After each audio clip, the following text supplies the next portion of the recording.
Hello, and welcome to the Business Behind Small Business, the show that reminds you that just because you own a business doesn't mean you're a business owner.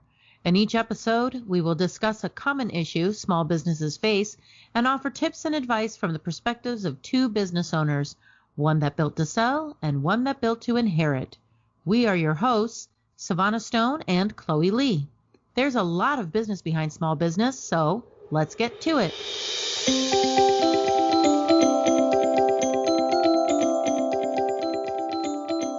We are moving on to the second part of our three-part series, and this speaks more to the companies out there that have longer-ish relationships with their clients, less transactional.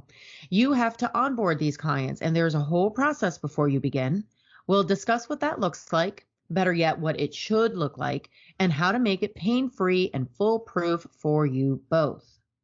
Before we begin, we should note our disclaimer. We are not licensed financial experts, nor do we give financial advice. Anything we share with you here on our podcast, whether it be a personal experience or submission, or advice, tips that have worked for us, or that we believe would work for you, should not be viewed as either financial, business, or tax advice. We ask for you to do your research, have open and honest conversations with your company's own support providers, and make decisions based upon that. Throughout this broadcast, we will share our knowledge and give suggestions and hope you will receive them as part of your overall research to better your own company.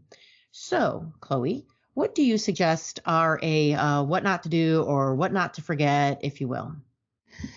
So there were so many things. So I had to narrow it down. I narrowed it down to 7. All right. First thing I have is not making it easy for your customer. So once a client signs your contract, they're really looking to you to get started.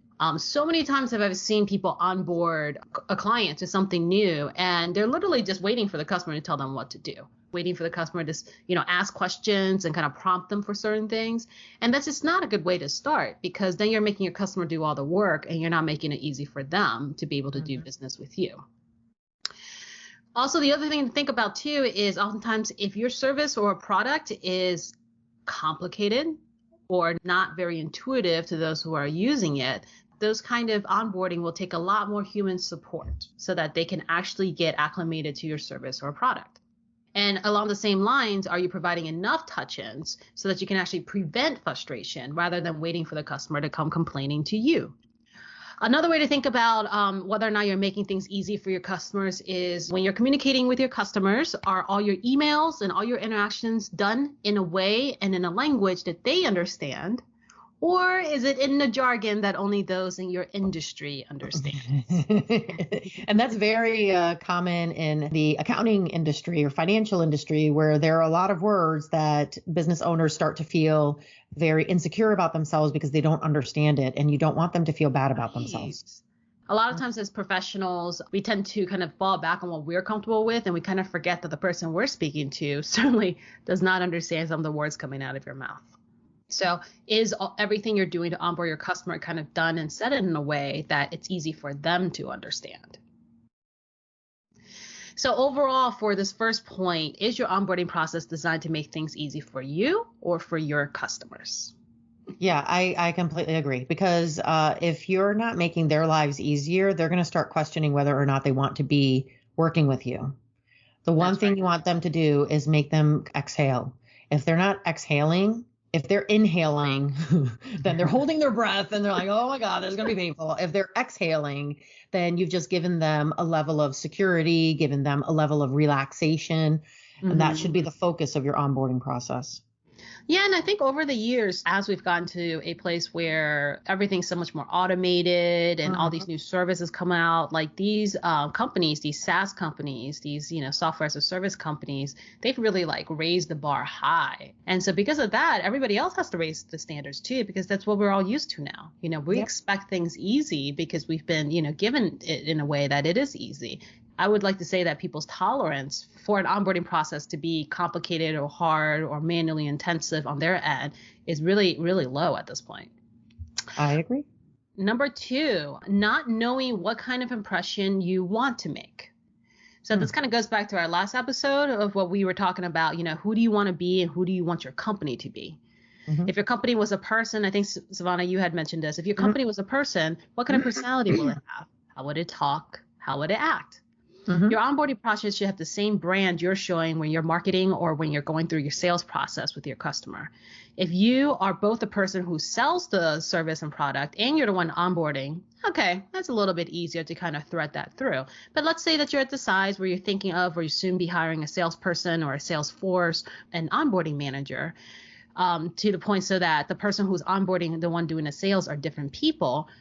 Ask yourself, are you creating a consistent experience for your customer from the sales to onboarding, or is your customer going to feel like you did a bait and switch for them after the sale? That is very important. It's more, and the thing you don't want to get into is this whole buyer's remorse, right? You don't want your client to come in, they're super excited to get started. They have this great impression from your salesperson, and then the person who onboards them is completely the opposite. It would probably, I would venture to say that if the salesperson knows that the onboarding is going to be a different experience, maybe give the client a heads up. A lot of times I'll tell my clients that, from the jump, I let them know that we have a 2-part onboarding process. I promise it's not that as painful as it seems. I kind of make a joke out of it. And then they go into it with a little bit more of a relaxed sense. Right. And they're like, okay, I know she did say the first one was going to be a little more in depth. And she did say that the second one was going to be a little different this way, that way, whatever. If you know that in your company, there's going to be a different experience, maybe just give them a heads up or figure out a way to give them a heads up so that it's not a complete surprise. And that kind of goes into my point number 3 is not setting expectations up front. So you bring up a really good example. Helping the clients know what to expect will really help them, especially if, like you said, if you do have a complicated onboarding process, and let's say your sales process is easy breezy, and you know that oftentimes there's a pitfall that when clients go from sales to onboarding, they get a little bit disappointed that it's not mirroring kind of the same feel, then you can certainly just give them a heads up. And that way they just kind of go into it knowing what to expect. About setting expectations, and super important to do this very early in the engagement. And remember, setting expectation isn't only about what you're saying, it's also about what you're doing, right? So let's pick an easy example. Let's say that you tell your customers that your business hours are 9 to 5, Monday through Friday. And off the bat, in the beginning, the customer starts sending emails at 8 p.m. at night or calls you on Sunday morning. And in both cases, you either reply back or you pick up the phone call. So you may say that your business hours are a certain set of hours, but you're showing your customer is that you're available outside of business hours. And now you set that expectation for them. Another example you can think of is setting some kind of terms in your contract of something that you don't do. So let's say that you say that you are not going to attend their company's monthly Teams meeting because you didn't include that in the pricing and you didn't include that in your timing. And they, for whatever reason, didn't pick up on that fact, or they just simply send you an invite for the next meeting. And you, instead of correcting them because you don't want to say no so early in a relationship, you don't say anything and you just show up to the meeting and you participate because, you're trying to make a nice impression. Well, now, because you haven't said anything and because through your actions you've shown that you'll show up, the expectation now is that you're going to attend all these meetings going forward. And you pretty much, backed yourself in a corner and created an awkward situation. Owning a business is to master the art of confrontation. You have to know how to set boundaries and correct a client when they expect you to add something to a scope of work that is not included in your contract.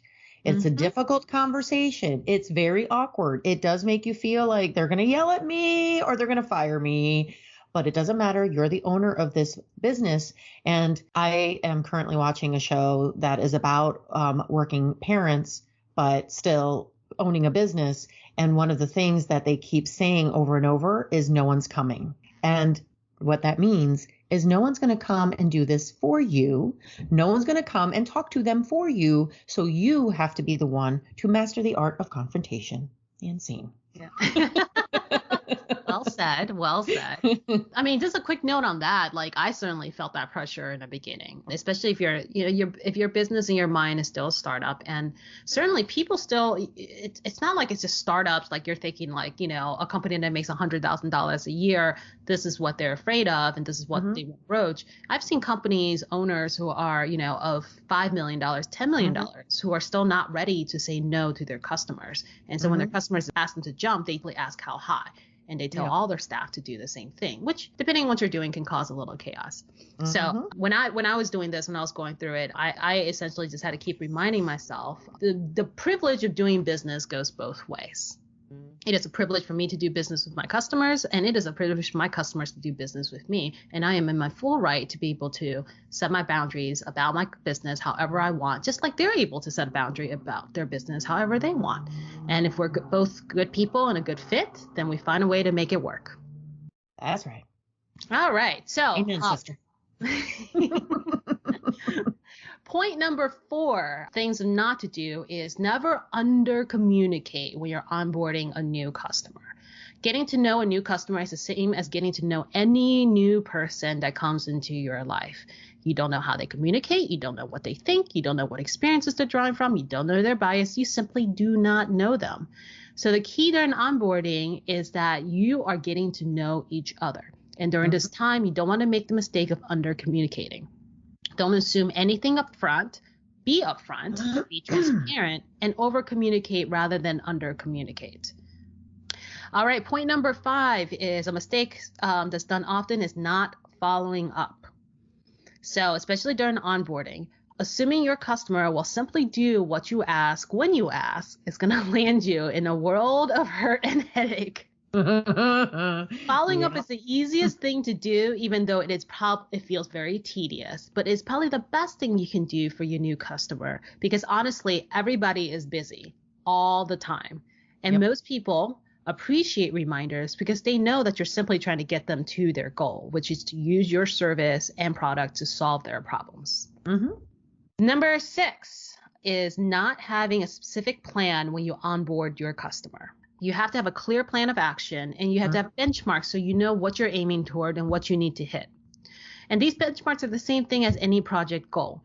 Once you have a plan, an expectation of how you want the onboarding to go, then you have a measuring stick to tell you and compare against how the onboarding is really going, so then you can adjust as needed. And I would say that's probably the biggest thing about not having a plan is if you don't have a plan, you really just don't have any expectations set for how this onboarding is going to go. So if something goes wrong or it's going off the rails, you probably don't know because you didn't even know what it was supposed to look like in the first place. Right.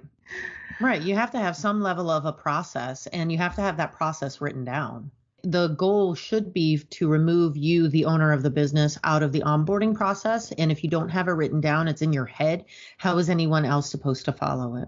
So when you don't have a process and it's not written down, as if we have not pounded this fact enough. I know. I feel like I should have tattooed for your on my team head to achieve consistent results that you would like to see. Processes. All right. Last item, number 7, not having a specific timeline to onboard your customer. And really at the end of the day, that's the whole point of your onboarding. Your onboarding is that the customer has signed and you want for them to see the value of what you're doing and what you're providing in the shortest amount of time as possible. Absolutely. It's also known as like time to value, and you just want to shorten that time span. But if you're not planning out a timeline for your onboarding process, then sometimes the stuff can drag out to the point that the customer is like, why am I here? Right. Yeah, it's a perfect way to showcase your company's efficiency. And if your company is not showcasing efficiency, then the client is going to start wondering, what is it going to be like to be in business with them? That's right. Yep. First impressions, right? Well, so you gave some great tips on what not to do, and I hope that I'll be able to exemplify what are the best onboarding tips. But for a moment, I want to speak to the companies that are transactional, or maybe are more transactional, more product based. Onboarding a client maybe doesn't make sense for you, but there is an underlying onboarding process that is based more on how a client feels and less on what they do, like in a true onboarding process. And I should add that this goes for gaining all types of clientele. You'll gain new and repeat clients by providing two things, and you can't convince me I'm wrong. I dare you. One, a client must see themselves in your product. They need to feel their life will be better with your product. They must feel your experience and perhaps see themselves in that experience. An example that speaks to me and I've thought for so long is the most excellent version of this is anthropology. They make you feel good the second you walk in. I can see myself in that style, in that culture, in that lifestyle. I see what I can create for myself to replicate that feeling. The smell, the look, the feel, the way the temperature of the store. Many years ago, I had a friend / agent that told me often that when you hit all five senses, you've made the sale before the first hello. Anthropology does this.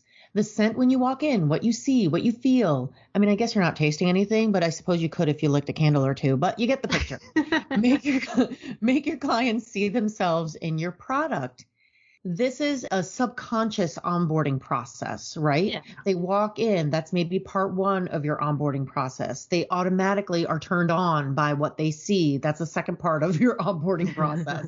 Now they like the texture of things. They like the scent of things. They like, whatever kind of transactional business it is that you may have. I mean, you get the idea of what I'm trying to say here, but in any case, there is a subconscious onboarding process. Now, when you think of that, now you can start creating one to get every person that walks in the door to buy something. Mm-hmm. Okay, now to speak to the companies that have long-term relationships with their clients, these are less transactional and more relationship-based. What is an onboarding process and why is this important? An onboarding process helps you answer all of the questions you anticipate having before you start your business relationship. This can include billing information, but more importantly, it helps identify all of the key players in the client's world and helps set boundaries, like you said, for the both of you. One of the first things you must do is to start communication and start it early. Even if the actual work hasn't started, it does set a good tone. And I am going to be mimicking a lot of the things that you mentioned earlier, because so much of what you said is so important to the onboarding process. Next, you should gather all of the necessary information you need in order to get started. That's essentially what onboarding means anyway, and doing this ensures there are no hidden expectations or unknowns before you start. Depending on what industry you're in, these are examples. Depending on the industry you're in, who is your partner? What is your partner's name? What is your email address? Right. What is your phone number? What are the best times of day to call you? What are the best days to call you? Do you like to have monthly touches, weekly touches, daily touches? Whatever it is. If what you're doing for them is going to require you to be talking to someone else, for example, with our bookkeeping, we need to talk to a CPA. Who's your CPA? What's your CPA's number? What's their name? All of those things. Those are things that you need to know. Make sure you outline clearly what the client should expect from you, what you expect from your client, and what you expect from your team. So if you're doing the onboarding, but maybe there are others that work for you that are going to be doing the work, they should also know what they're going to be doing, what their job is or their place is in the onboarding process. Once you've done what you consider a sufficient amount towards your onboarding, make sure to start proving your worth quickly. The client is expecting the proof in your pudding, and now is the time to show it. Mm-hmm. Speaking of show, you will have to follow up with your client a week or so afterwards to make sure that everything is in order. I kind of feel like if you did it a couple of days after, it's a little too soon, but I feel like a week to 10 days maybe is a good amount of time after you've started work for them to have a feeling of what it's like to work with you. You may think the client is being taken care of by your team, but maybe the client isn't feeling the love. You don't want them to start disengaging mentally from you before the ink is dried on your engagement letter. So in saying this, now we've discussed what not to do and what to do. It might be good for us to kind of question you, listener. Which of these have you been guilty of, good or bad? I would say one of the things I've learned is nobody in real life really likes surprises. They only like the surprise they know is coming. Mm-hmm. So things crash and burn from day one if the expectations aren't aligned. Although I do want to bring up a point here too about what's been good or bad. Have you ever had a customer who wanted to drive your onboarding experience instead of letting you do it? Have you ever ran into those?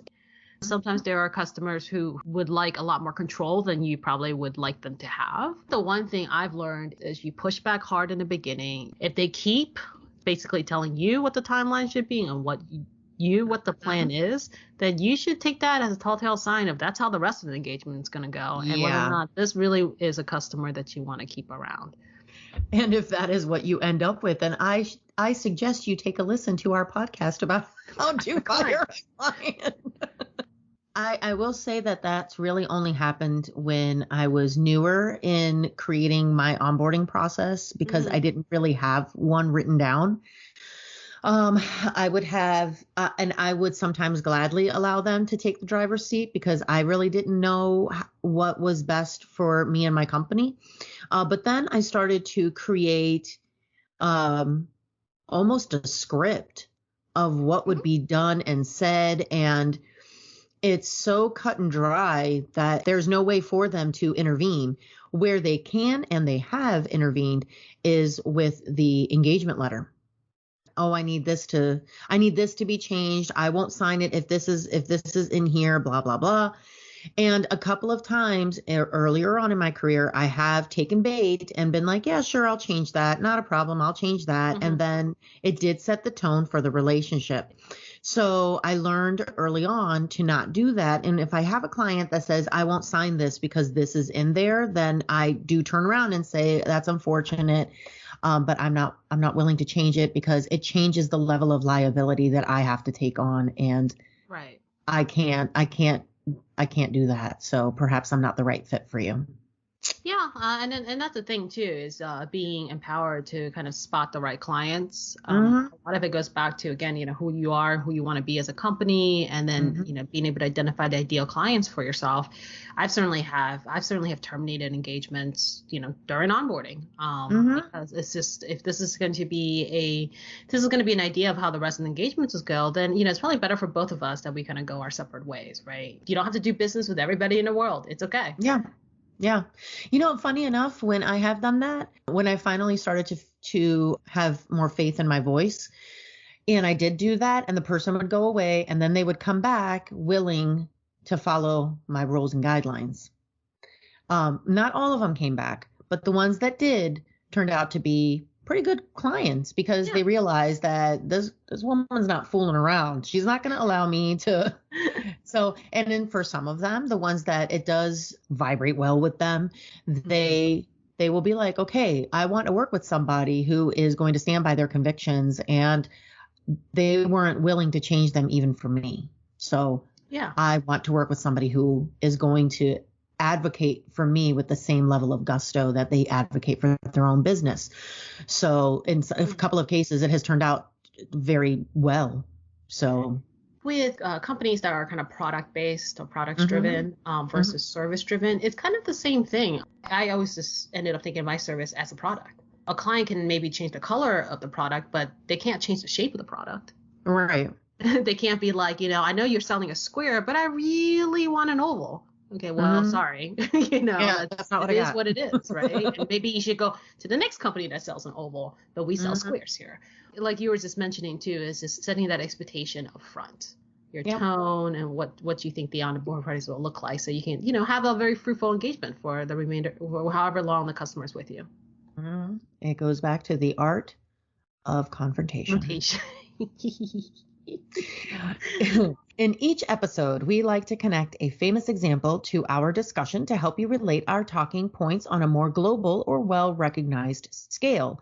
Sometimes we use exact examples of either famous persons or successful business owners of today or in history, and sometimes we use examples of people who inspire us and have inspired today's discussion. Chloe, take it away. All right. So I know usually we do like stories around this for this segment, but I couldn't really think of any stories. Just some personal examples of companies I feel like has great kind of onboarding or welcoming a customer experience. So the first thing I had in mind was this kind of a brick and mortar store, although they started online, and I never met them until they were a brick and mortar store. But it's Warby Parker. which, I mean, if you haven't Good. heard about their story, also a great story to listen to for entrepreneurs. I think Mhm. it's on How I Built This, so you should be able to find it anywhere. So Warby Parker is a very interesting story. I mean, when you walk in, kind of like what you were saying, the five senses, what you see, what you smell, what you taste, what you hear. You walk into the store is very well laid out. It's very open. Somebody is immediately there to greet you and ask you what you're looking for. And they do it in a way, all of them do it in a way where it doesn't feel like it's too salesy. It's very much of a soft nudge of, hey, we're here to help you if you would like. The way the store is set up, you get to try on all the pairs yourself. And then once you're ready to buy, or you want to talk about something more technical, they have somebody there on hand who can immediately kind of address all your technical questions, especially about eyesight or different, things about your prescription.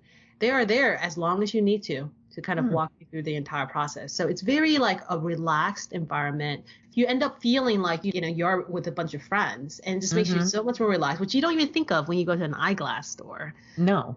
No, But not that's at a all. great example because we're talking eyeglasses here, people. Right. We're talking about eyeglasses, and I was talking about anthropology, clothing store, which I feel like a clothing store isn't as big of a jump for making you feel like you want to buy something. But an eyeglass store, how the heck do you do that with glasses? Right. So it seems like they've mastered that ability to subconsciously onboard you. That's what I'm talking about. That's exactly what I'm talking about. They've managed to onboard you without you realizing you've been onboarded. So the other example I had was something a little bit different, which is Stitch Fix. So Stitch Fix has an application which allows you to kind of have a personal stylist essentially within your app. And then every month they'll send a box of clothes that's been picked out by your stylist using a profile that you put together with them. And then if you decide to buy the clothes, you keep it. If not, you just return it to them. You can do this as often in a year, like once a month, or you can do it every quarter, or whatever the case may be. But I thought this was a pretty good example of onboarding because their product, while it's not very complicated, but it seems complicated if somebody told me all the parts that had to go in it, right? So like I had to do a profile, I had to figure out, like I had to answer like a whole bunch of questions, and it was like a long set of questions too. And then when they shipped you the product, or shipped you like the box, then you had to like read the instructions to kind of figure out how you like return everything, and then you work that out. But honestly, from beginning to end, it was actually a lot simpler. Like if somebody just told me on paper what it was, I'll be like, this is so much work. Like I'm not doing this, right? But in reality, it is literally the simplest thing to do. And I just felt like when I went through their whole onboarding, I didn't feel like it was that complicated. I didn't feel like it was that hard. It kind of led me from one step to the other, where they made it so that the next step almost seemed intuitive to do. And so Stitch Fix has, a great application, and also just a great kind of product that they push out too, and a service. So I thought that was an interesting combination of a business to use as an example. And the last thing I have was just Dropbox. I was thinking kind of through a whole bunch of like SaaS companies, something that's purely online, just as an example, just as a good third example. And so I ended up with Dropbox only because in my last business, I used Dropbox Business. And so Dropbox Free, which a lot of people are using, is also very easy to onboard. They came out, they were like Box, they were very unknown. Nobody really knew this whole cloud storage thing. And even from the beginning, they were able to kind of make the onboarding with these automated prompters very easy. They didn't need a human touch, but you can go through the prompt and kind of figure out where things are. Dropbox Business is a little bit more complicated. And so when I had signed up for Dropbox Business, they actually assigned me a rep to kind of talk me through how to do everything. And I have to say the rep was really good. Like they were able to explain everything. And not only that, when I was on the phone with them, they were explaining things I haven't even thought of yet or I'm about to think of. And they were there already ahead of me, which gave me such ease because it is a little bit complicated trying to move the data from your entire company at that point, because I was also my own IT person, from one online storage that we had to a different online storage. Like that was a fairly decent sized move. And they realized that I was doing it myself and I had no IT background. And their rep was there to kind of walk me through it all. And like I said, just made it really easy for me because they were anticipating my needs even before I even knew that it was a need. So I agree with you on the Stitch Fix. My sister-in-laws and my mother-in-law are using Stitch Fix and kept telling me that I really need to try it out. And I was like, well, what does it entail? And they told me all the things. I was like, oh my God, it seems like so much work. And then, and then I was like, out of curiosity, let me see what this is like. And I was very, very impressed by how the depth of information in such a curiously short amount of time. It's Right. felt like. My examples are taken from the depths of history, not too far history. It is 20th century, but Naturally, still. you are kind of a history buff. I am the history nerd and I couldn't help it. I have two, and these aren't exactly famous examples of onboarding, but definitely that of process innovation. And both of my examples hail from my city, the city that holds my heart, Detroit. Although Henry Ford has been incorrectly credited with inventing the automobile, what he did do was change the process and in turn completely changed the world. Henry Ford thought the conveyor belt was an ingenious way to bring the work to the worker, but how would he translate it into building cars?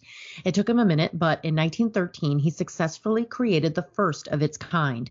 Couple that with the specific amount of time he knew it would take to build each part, he broke the processes down to one or two responsibilities to each worker, further streamlining and speeding up the construction of each car. Now, this ended up causing many workers to leave, saying it was both boring and the time construct was too restrictive. Henry Ford then remedied this by creating a $5 workday. The $5 workday involved profit sharing payments that would more than double the worker's daily wage, raising it to $5. Although many thought this is going to bankrupt the company, it instead brought people in droves to Detroit looking to make more money for more simplified skills. There are parts of the Detroit area that are known as this is where all the people from Kentucky live. This is where all the people from like there's a kidding when town. they were coming in droves. Oh, they came in droves. So there's a whole town that is made up of still to this day, still made up of, and there's a funny nickname to it, but I'm not going to use it because it might be offensive to some people, but a whole town that was made up of a bunch of people that came from Kentucky, a bunch of people that came from West Virginia, a bunch of people that came from Tennessee. It brought people out of the coal mines to Michigan looking for better choices, better chances. And it did. It left them there and it brought generational workers to Detroit. There were, 4 generations of people working for the same company. That's insane. And it all started with that $5 workday and the conveyor belt. So my second example is connected to Henry Ford's assembly line, specifically to a man who worked at the Ford Motor Plant. He had much bigger aspirations than to live his life as an assembly line worker. His father owned a grocery store and he lived in Detroit's modest suburban neighborhood. Music was his dream. The assembly line was his reality. He marveled at the perfection of the assembly line and he thought he could apply the same methods to music. Berry Gordy founded Motown Records in 1959 with that very principle. Artists would be honed individually by producers, go to charm school, quality control. Records would come out like clockwork. Melodies had a formula. The way the artists look had a formula. Everything had a process. Everything had a strict process. Everything had a formula. Gordy had the best producers, best singers, and created an entire genre that all started on Henry Ford's principles and proven formulas. And this involves a boy whose father worked in or rather owned a grocery store. I mean, he really, like, his family was like, go work at the Lincoln, I think it was the Lincoln General Assembly plant that he went to work at. And he bought it is now known as Hitsville, USA. And he bought this place and he started to attract producers, songwriters, musicians, drummers, guitarists, whatever. And they were branded as Motown, employed by Motown. They were all employed by Motown. Whereas if you know anything about the music industry, it doesn't work like that. You're a producer that maybe produces music for this person, that person, and the other person. You get contracted out. Mm-hmm. No, Barry held them all under one umbrella, his company, and then assembly lined them out and just punched out records and punched out records and punched out records. Mm-hmm. And just it's unbelievable. If you ever get an opportunity to to learn more about him. He's brilliant, and his connections are insane. So Well, that's a anyway, good example of like, I like how you put it, like an assembly line, right? yeah. So if your company is set up, if you have processes, and essentially you can kind of create this assembly line to be able to push things out consistently. Mm-hmm. And I will say one more thing about it. I know we're going into the recommendations for books and apps and all that, but before I do that, I will say that there is a drunk history episode about Berry Gordy that will give you the best example of what his thought process, what basically this origin story of Motown Records. He truly saw it like if you can create a situation where you can punch out just push and play, push and play, push and play, he could do that with music, and he did do it with music, and he made millions of dollars from doing that. But anyway, so speaking of which, with each episode, we like to share either books, tools, apps, platforms, or anything we think is a great next step and connector to our discussion. So if you like our subject matter and want to learn more, you'll have a great place to start. All right. So I think just to kind of encapsulate everything we've talked about today, I would say that simply put, for a great onboarding process of a new customer, you have to have a strategy, some kind of project management tool, and then use checklist forms or surveys. A strategy is something that you can get creative with, right? So there's probably no one set strategy that somebody's going to provide you out there. You know your company best. You know what you want your company to want to be. If you're clear about what your company is, then you can build yourself an onboarding strategy from what you would like. And then also just, keeping in mind your customer's point of view. For project management tools, I do have a few recommendations. You can try Basecamp, which is a pretty good software to kind of help project manage. Trello is another good one, especially with their boards, or even something a little more sophisticated like Monday.com. That's probably a much more fuller built out project management system than the others. And it's basically anything that can kind of put what your plan is on paper so that you can track against it. And then especially think about the fact that if you have other people on your staff and they're doing different parts of the onboarding process, then again, inserting themselves into the assembly line at different instances, this project management tool will be also a kind of a reporting tool for your manager or yourself if you're the one managing the onboarding, so you can kind of see the progress of where your customers are at on their onboarding journey. And then within these project management tools, you can build checklists for yourself. Now, if we're such big proponents of processes, we are certainly big fans of checklists, lots of checklists, lots of forms, lots of checklists and whatnot. Personally, if I haven't mentioned this before, I hate checklists. I hate checklisting. I just do. I hate having to go back to one. But just because I hate it doesn't mean that I don't do it. Right. It's just against my nature to have a checklist to have to go back to. But I do it because, to be quite honest, in the best of situations, I'm going to forget something at some point. Right. And if you are a busy business owners, as I'm sure all of our listeners are, you are going to have those off days where it simply cannot be on your head. So a checklist is kind of like my foolproof way of making sure that I am going through all the steps that I need to do and I'm not going to miss something along the way. So a checklist you can, build in these project management software. It could be as simple as something in Excel, anything along those lines. You can even use Evernote. I think Evernote allows you to do checklists now. In other cases, just have one somewhere as part of the plan. The other thing you can also think about too is little ways of kind of automating your process and being able to intake information for your onboarding process. I think Savannah, you said it best earlier, where you're just saying like, look, there's so much stuff you need to learn about your customers in order to onboard them correctly. So a good way of kind of intaking this information is utilizing technology like Typeforms. So Typeforms is a great tool to create forms for however you would like it. It can be like free text, it can be multiple choice, it can be ratings, whatever you name it, they pretty much have it. And you can create like if-then logics to make smart forms. As somebody's filling out, it can kind of kick them to one question versus the other, depending on what the answer was for their last question. The plus side is these forms are incredibly sleek, incredibly creative, and they're all templates. So they've already been made for you. You simply just need to type things in and see how you want it to flow. And plus, they made it easy for you to kind of embed this everywhere in your email, your website, your social medias. And then last, you can also export all this into like an Excel. So, and then the last thing I just wanted to hit on was just also surveys, right? So I don't know if you really talked about this, but just kind of getting the feedback from your customers of how you're doing. Actually, I think Savannah, you may have said something about this in the very end. You know, the best feedback you're going to get is from your customers, right? Yeah. How are they actually doing on your onboarding process? Yeah. And one way you can do this is send them a type form and create a simple survey so they can get it by email. Or you can also just give them a quick call or send them a personal email of your own.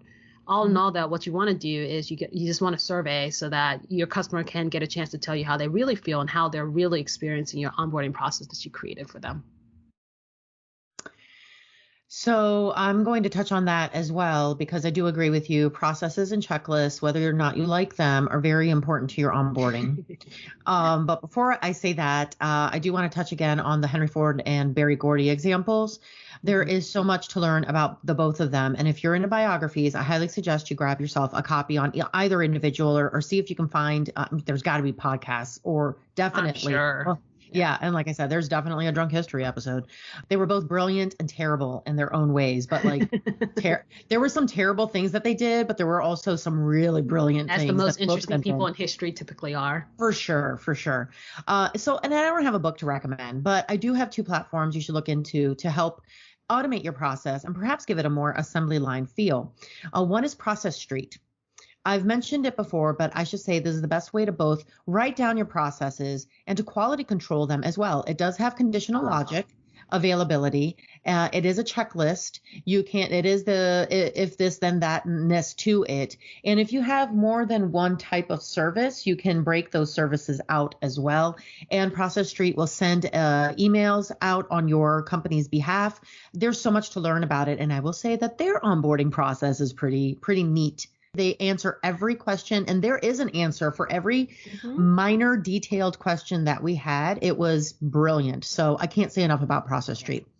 I'll also suggest Zapier, and I think I've suggested Zapier before. Zapier, I don't even know how to say it, but and I know that I've mentioned it, but it begs to be repeated. Zapier is an excellent way to automate at least some of your process. Maybe the parts of it that don't require an answer, or maybe it's more so that you need the client to do something before you can move on to something else, or whatever it is. I kind of look at it like what is the name of that game back in the 80s, Mousetrap, where it kind of reminds me of that. So it'll automate some of your process, if not all, and it frees you up for the more hands-on parts of your process. They make it so easy you don't feel like you're programming, but you literally are programming between like 2 softwares, 2 systems, or just a process from one software to the next. Yeah. It's especially good for if you have busy seasons. If there are times that you end up onboarding clients in a rush, like there's a lot of them at one time, then it's good to have the both of them working together. If that's the way that you want your process to go, but you can have the 2 of them work together to kind of like, cut, go, so that you're not getting the pipeline's not getting clogged. Yeah. Good point. Please join us for our next episode, where we will begin the 3rd and final part of a 3-part series, how to attract, onboard, and keep the clients you want. Part 3 will focus on retention, strategies to retain the clients you want to keep. Want to ask a question, leave a comment, or become a sponsor for a future episode of The Business Behind Small Business? Click on the link in the show notes and fill out the form. Until next time, thanks. Bye.